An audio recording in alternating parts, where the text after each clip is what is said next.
और कोई मेरे लायक बस पहुंचा दो। वो पहुंचाने का मसला ये थोड़ा सा है कि मैंने ईमान को कॉल की थी। शी सेड कि मैं अपनी दोस्त के साथ बाहर हूँ, तो मैं 10 साढ़े 10 तक फ्री हो जाऊंगी, तो फिर मैं तब पहुंचा दूंगी उस तरफ। घर नहीं है? नहीं, अभी नहीं घर। चलो ठीक है, पहुंचा देना, बस शूट नहीं करना। आप यहाँ बच्चा एंड कर दो, ठीक है। आपको पहुंचा देना, शूट नहीं करना, ईमान नहीं आएगी। ठीक है, ओके करो, डन, मैं पहुंचा दूंगी इंशाल्लाह, नो प्रॉब्लम। जैसा कि आप सब जानते हैं, रजब ने ईमान के लिए गिफ्ट्स भिजवाए थे और गजल को बोला था गिफ्ट्स दे के आए ईमान के घर, लेकिन ईमान ने गिफ्ट्स लेने से इनकार कर दिया, ऐसा कुछ सुनने में आया है। गजल और रजब की कॉल भी आप सुन सकते हैं, जिसमें गजल बोल रही थी मैंने अभी गिफ्ट भिजवाए नहीं, क्योंकि मैंने ईमान को कॉल की थी और ईमान घर पर नहीं, ईमान अपनी दोस्त के साथ बाहर गई हुई है। तो दोस्तों, ईमान की बर्थडे थी 30 जुलाई को और रजब ने गिफ्ट भिजवाए हैं 4-5 दिन बाद, और वो भी खुद नहीं, उनको कोई कॉल नहीं की, बल्कि गजल को बोला है गिफ्ट दे आना। लेकिन गजल ने जैसे ही कॉल की, ईमान ने बोला मैं घर पर नहीं हूँ, मैं अपनी फ्रेंड्स के साथ गई हुई हूँ, 10 बजे तक घर आऊंगी।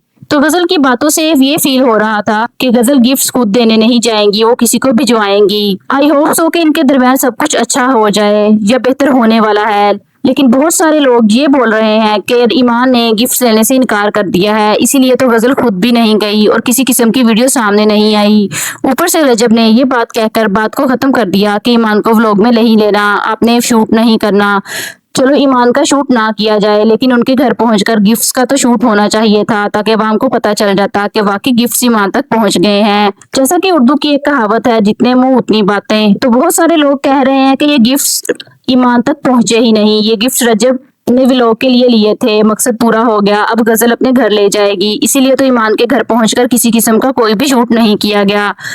तो दोस्तों, मैं नहीं जानती इस बात में कितनी सच्चाई है, लेकिन ये बात सोशल मीडिया पर बहुत ही ज्यादा गर्दिश कर रही है। यहाँ तक के लोगों के कमेंट्स बॉक्स भरे पड़े हैं ऐसी बातों से।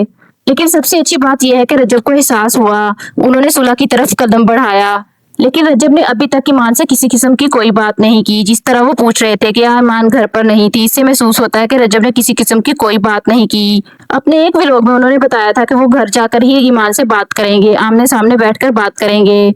जितनी भी सोशल मीडिया पर कंट्रोवर्सीज चल रही हैं, ये उनके रिश्ते को बहुत ही ज्यादा कमजोर कर रही हैं, तो इसलिए वो जब पाकिस्तान जाएंगे तो आमने सामने बैठकर बात करेंगे। लेकिन दोस्तों, रजब भट्ट को भी ख्याल करना चाहिए, क्योंकि ईमान प्रेग्नेंट है, उनके बच्चे की माँ बनने वाली है। उनको ईमान को एटलीस्ट बर्थडे विश खुद करना चाहिए था, क्योंकि ईमान बहुत ही ज्यादा डिप्रेस्ड हो गई है रजब की वीडियोस लीक होने के बाद। और लीक वाली बात दब भी गई थी, लेकिन उसके बाद रजब भट्ट की फिर वीडियो कॉल लीक हो गई, जिस पर वो ज़हरा से बात कर रहे थे। एयरपोर्ट पर जब वो अपने दोस्त अली भाई को छोड़ने गए, तो वहां पर वो अपनी गर्लफ्रेंड ज़हरा मलिक से बात कर रहे थे। पिक्चर लीक हो गई, उसके बाद ईमान कुछ ज्यादा ही डिप्रेस्ड हो गई और ईमान ने स्टोरी भी लगा दी।